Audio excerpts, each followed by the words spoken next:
Hello friends, આજે આપણે બનાવીશું 12 મહિના સુધી ખાંડ વગરનું લાલ મરચાંનું અથાણું. પૂરી, પરાઠા, ભાખરી સાથે ખાઈ શકાય. શાકની પણ જરૂર ન પડે તેવું. ફૂલ રેસીપી ડિસ્ક્રિપ્શનમાં બોક્સમાં આપેલી છે અને વિડીયો ગમે તો ચેનલ સબસ્ક્રાઈબ કરવું ભૂલતા નહીં.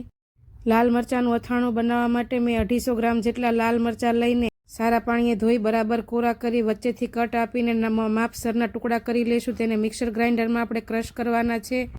અને હવેજ માટે રાઈના કુરિયા, મેથી અને ધાણાના કુરિયા નાખી 1 ચમચી વરિયાળી નાખી તેનો ક્રશ કરીને પાવડર કરી લેશું. એક પેનમાં 3 ચમચી જેટલું તેલ ગરમ કરીને મરચાંની સાતળેલી પેસ્ટ નાખીશું. થોડી એવી હિંગ નાખીને બંને સતળાઈ જાય એટલે તેમાં મીઠું અને હળદર નાખીશું. તેલ છૂટું પડી જાય ને મરચાંનું પાણી બળી જાય ત્યાં સુધી આપણે તેને સાતળીશું. પછી તેમાં તૈયાર થયેલો હવેજ નાખી લીંબુનો રસ, 1 ચમચી કાશ્મીરી લાલ મરચું પાવડર, 1 વાટકી ગોળ નાખી બધું બરાબર મિક્સ કરીને સાતળી લેશું. ઠંડુ પડે પછી એરટાઇટ બરણીમાં ભરી લેશું.